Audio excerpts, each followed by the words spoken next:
1994년 전 세계 각종 언론들은 캘리포니아의 부유한 사업가이자 의료 발명가인 빌 맥라클린의 충격적인 살인 사건을 앞다투어 대서특필했습니다. 수백만 장자인 빌 맥라클린은 뉴포트 비치에 있는 자신의 자택에서 6발의 총상을 입고 55세의 나이에 사망했습니다. 비록 그 당시에 유력한 용의자들이 있었지만 확실한 증거가 없었으므로 15년 동안 미해결 상태로 남아 있었습니다. 15년이란 세월 동안 범인들은 자유의 몸으로 결혼도 하고 자식들도 낳으면서 자기 인생을 누리고 살고 있었습니다. 시간이 지나면서 자신들이 저지른 추악한 범행이 잊혀지기를 간절하게 바라면서 말입니다. 하지만 2008년 미제 사건 전담 수사팀이 재수사를 시작했고 형사들의 끈질긴 집념과 추적으로 진실이 드러납니다. That woman is responsible for the murder of Bill McLaughlin.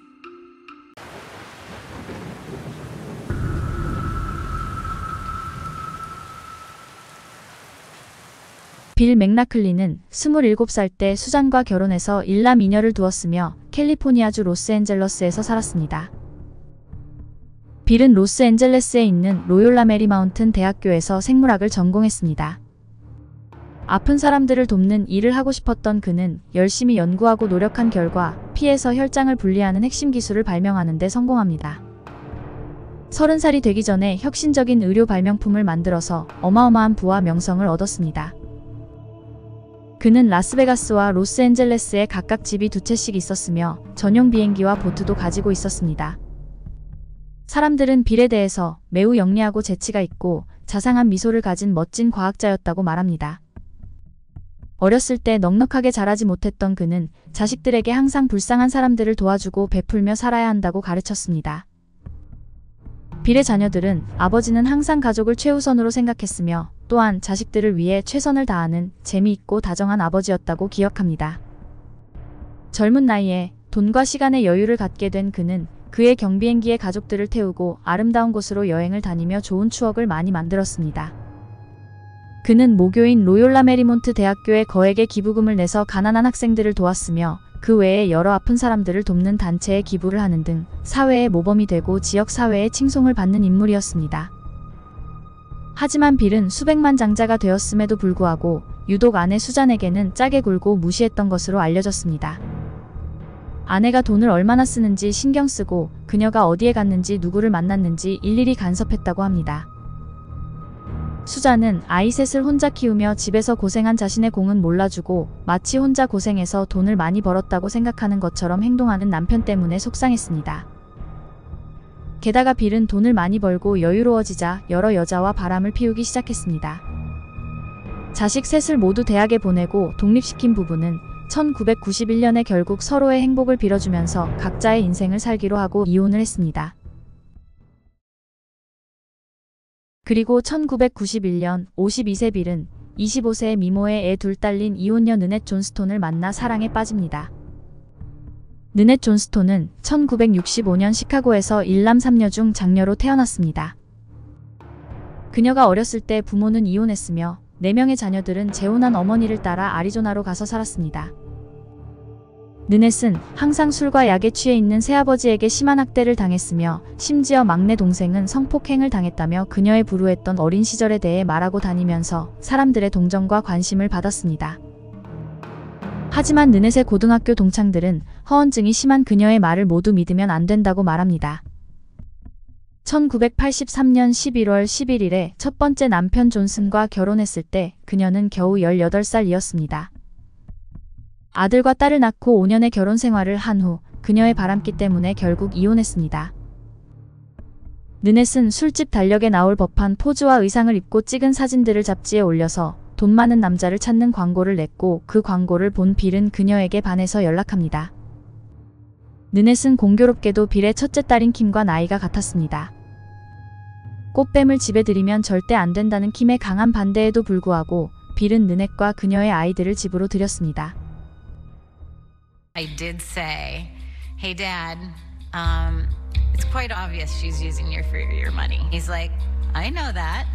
He knew that she was very comfortable in her situation. She was enjoying the life that my dad was providing.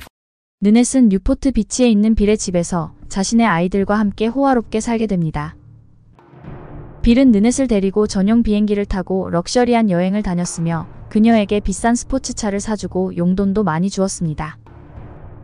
느넷은 아이들을 돈이 많이 드는 스포츠팀에 넣고 최고의 교육을 받게 했으며 아이들을 학교에 보낸 후 매일 쇼핑을 하는 등 그야말로 성공한 꽃뱀의 삶을 살고 있었습니다. 사귄 지 1년 후 빌은 느넷에게 커다란 다이아몬드 반지를 주면서 청혼했습니다. 그리고 약혼 선물로 가슴 확대 수술 비용을 댔습니다. 빌은 느넷을 진심으로 아끼고 사랑했으며 그녀에게 사업을 하면서 돈 버는 방법을 가르치기도 했습니다. 빌의 자식 중에 유일하게 24살 막내 아들 케빈은 아버지와 함께 뉴포트 비치 집에서 살고 있었습니다. 전형적인 부잣집 막내 아들로 곱게 자란 케빈은 스포츠를 좋아하고 모험심이 강했으며 주말마다 바다에 가서 서핑과 수영을 즐겼습니다. 잘생기고 성격도 좋았기 때문에 친구들에게 인기가 많았으며 항상 여자친구가 있었습니다. 하지만 불행하게도 1991년 어두웠던 어느 늦은 밤 스케이트보드를 타고 집에 가고 있던 케빈은 음주 차량에 치이는 큰 사고를 당해 머리를 심하게 다칩니다. 그는 3달 반 동안 코마 상태로 병원에 있다가 깨어났고 그 후 언어장애로 의사소통에 어려움을 겪게 되었습니다. 그는 1년 이상 병원에서 입원 치료를 했고 병원에서 퇴원한 후 아버지와 살면서 각종 재활치료를 받으며 대학교에 다니고 있었습니다. 1994년 12월 15일 느넷은 오후 3시에 중요한 아들 축구 게임이 있었기 때문에 정오에 집에서 나갔습니다. 저녁 7시경 빌과 케빈은 단 둘이 오붓하게 저녁 식사를 같이 하면서 케빈의 언어치료와 학교 생활에 대해 대화를 나누었습니다. 8시쯤 식사를 마친 후 케빈은 2층에 있는 자기 방에 올라가서 음악을 듣고 있었습니다. 그리고 1시간 후인 9시쯤 여러 번의 총소리를 듣고 깜짝 놀란 케빈은 밑에 층으로 조심스럽게 내려왔습니다. 부엌 바닥에서 많은 피를 흘리며 죽어가고 있는 아버지를 발견하고 911에 전화를 걸었습니다.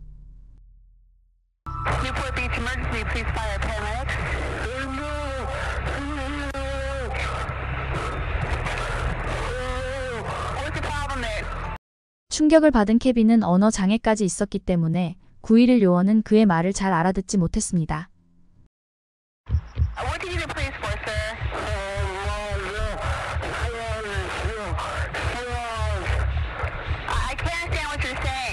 (911) 요원이 그의 말을 이해하고 경찰에 도움을 요청하는데 5분이라는 시간이 걸렸습니다.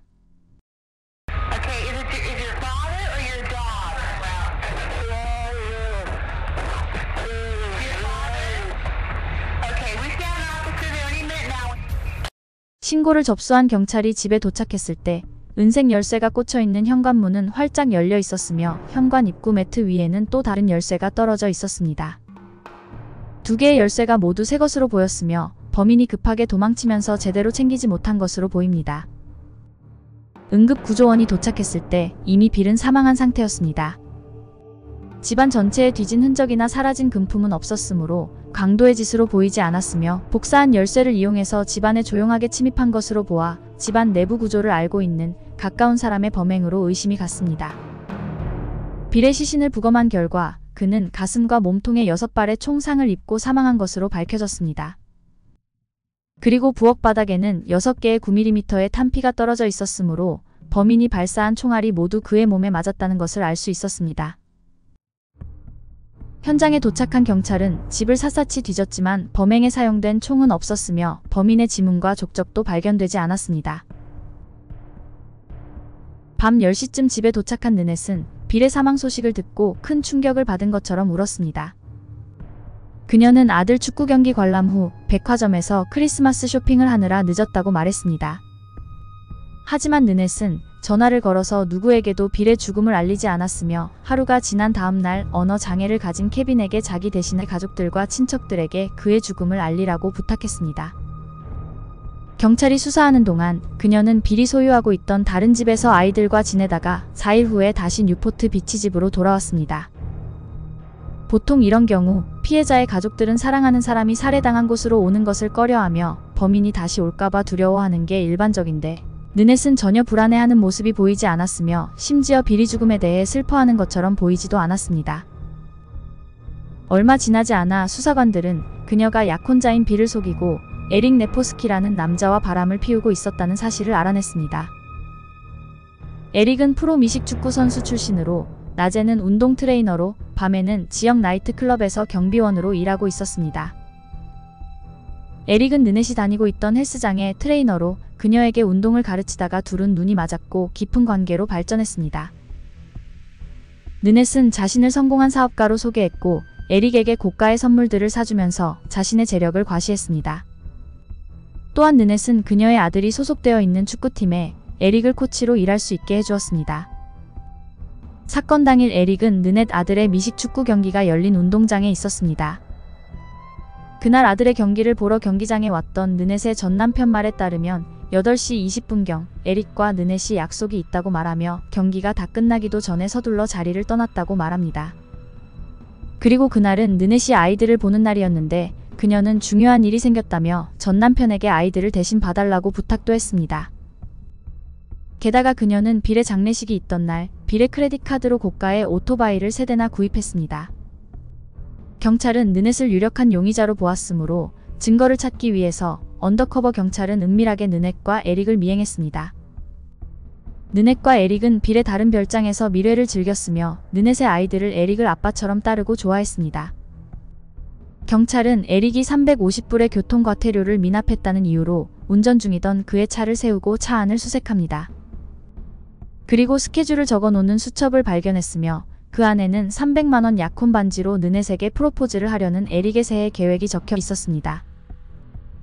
또한 수첩의 다른 페이지에는 차 번호 같은 게 적혀 있었고 그것을 경찰 교통 시스템으로 조회한 결과 빌이 몰고 다니던 벤츠의 번호와 일치했습니다.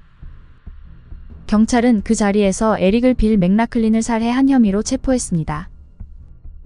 에릭은 사건 당일에 경기장에서 느넷과 같이 나온 것은 사실이지만 느넷은 자기를 아파트에 내려주고 쇼핑을 하러 갔고 그는 옷을 갈아입고 9시 45분쯤 클럽에 일을 하러 갔다고 말했습니다. 그는 느넷이 빌의 약혼녀인지 몰랐으며 게다가 빌과는 만난 적이 없다고 주장하며 자신의 범행을 부인했습니다. 에릭은 빌이 느넷의 사업 파트너이자 그녀에게 사업을 가르치는 스승 같은 사람이며 아빠와 딸처럼 한 집에서 지내고 있는 사이라고 느넷에게 들었습니다. From what I gathered, it was kind of a mentor, almost like a father-daughter type thing, like a mentor. So you didn't see this romantic relationship or a boyfriend, girlfriend? No, I didn't. 에릭의 동의를 얻은 경찰은 그의 아파트를 수색했고 진흙이 묻은 운동화와 12월 22일 아침에 백화점에서 산 80만원짜리 모바도 시계와 영수증을 발견했습니다. 에릭의 신용을 조회한 결과 그의 통장 잔액은 120만원 밖에 없었으며 신용카드 빚도 있었고 이혼한 아내가 키우고 있는 두 아이들 양육비도 보내야 하므로 80만원짜리 시계를 살 형편이 되지 않았습니다. 하지만 그가 빌를 죽였다는 확실한 증거가 없었으므로 경찰은 에릭의 차에 추적기를 단 후 그를 일단 풀어줬습니다. 얼마 후 경찰은 에릭이 헌팅턴 비치에 있는 창고를 렌트했다는 사실을 알아냅니다. 그의 이름으로 빌린 창고 안에는 느넷이 빌의 장례식 날에 구입했던 고가의 오토바이 3대가 주차되어 있었습니다. 또한 빌의 죽음으로 느넷이 상당한 재산을 물려받을 예정이라는 사실도 밝혀집니다. 부동산에 종사하고 있는 어느 제보자의 말에 따르면 빌이 사망하기 4개월 전부터 느넷과 에릭은 부부처럼 팔짱을 끼고 집을 보러 다녔다고 말했습니다. 그들은 부부와 아이 둘이 새해부터 살 집을 찾고 있다며 10억 원대의 집을 보러 다녔다고 합니다. 돈이 없는 에릭이 비싼 집을 사는 것은 불가능했지만 만약에 빌이 죽는다면 느넷은 가능했습니다. 빌의 이름으로 든 50억 상당의 사망보험금의 수혜자로 느넷이 올라가 있었으며 빌이 죽으면 지금 느넷이 살고 있는 집의 소유권도 그녀에게 물려준다는 유언장도 있었습니다. 한편 빌이 살해당하기 바로 전날 느넷은 총 15개의 빌의 수표를 훔친 후 빌의 사인을 위조해서 5억 원 상당의 수표를 여러 은행에 나눠서 입금한 사실이 밝혀졌습니다. 경찰의 추궁에 느넷은 수표를 위조한 사실은 인정했지만 빌을 살해한 혐의는 강하게 부인했습니다. 그 당시 CCTV가 많이 보급화되어 있지 않았고 그들을 기소할 만큼의 충분한 증거가 없었으므로 사건은 미제로 남게 됩니다. 살인 의혹으로 인해서 사망보험금 지급은 보류가 되었고 결국 느넷은 빌의 유산을 하나도 물려받지 못했습니다. 그리고 위조 및 절도 혐의로 체포되어 기소되었으며 유죄를 선고받고 180일 징역을 살았습니다. 그 후 에릭과 느넷은 자연스럽게 헤어졌습니다. 남자를 꼬시는 능력이 타고났던 느넷은 감옥에서 출소한 후 바로 돈 많은 남자들을 만나고 다녔습니다. 그리고 1998년 부유한 사업가인 존 패커드와 결혼한 후 딸 하나 낳고 2003년에 이혼했습니다.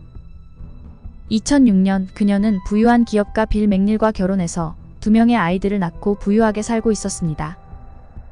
한편 에릭 나포스키는 1996년 바르셀로나에서 프로 미식 축구 선수로 재계하는 데 성공했으며 팬클럽이 생길 정도로 인기가 있는 유명인으로 화려한 인생을 살고 있었습니다. 1998년 선수 생활을 은퇴한 에릭은 스페인 여성과 결혼한 후 미국 커네티컷에서 정착했습니다. 그리고 딸 하나, 아들 하나를 낳고 안정적인 삶을 살고 있었습니다. 유명세로 영화에 출연도 했으며 운동용품을 팔아서 돈도 벌었습니다. 그들은 자신이 저지른 추악하고 피비린내 나는 범행이 시간이 지나면서 사람들에게 잊혀지고 있다고 생각하고 있었을 것입니다. 2008년에 미제 사건 전담 수사팀이 재수사를 시작했고 추가적인 증인과 증거를 찾게 됩니다.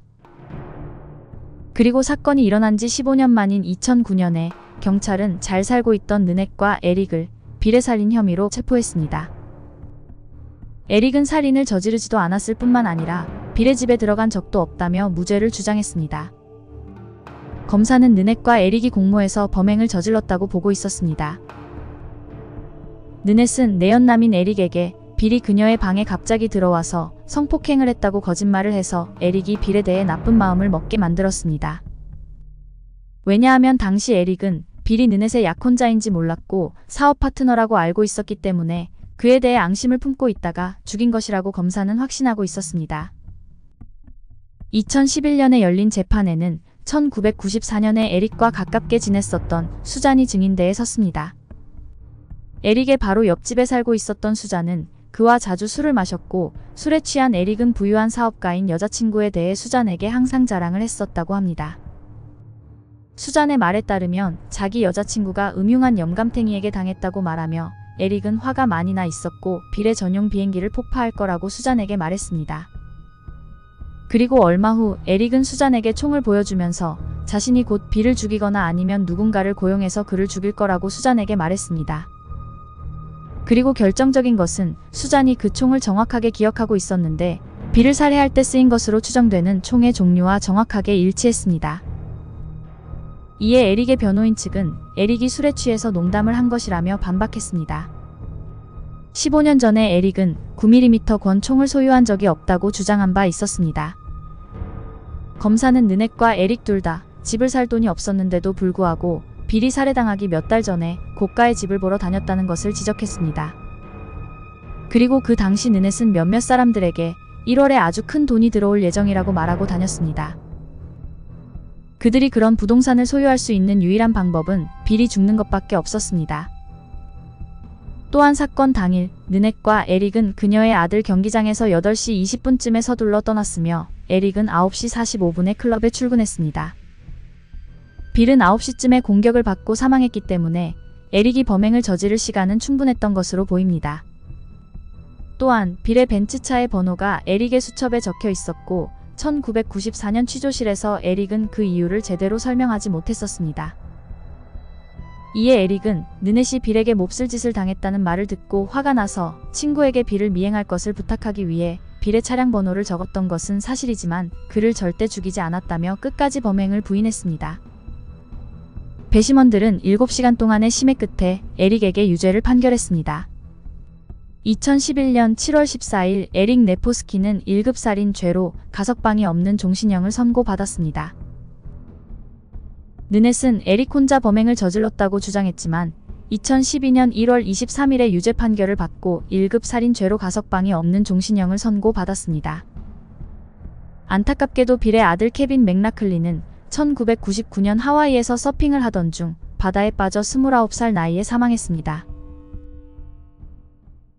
영상 제작에 힘을 보태주실 분들은 구독, 좋아요, 알림 설정 부탁드립니다.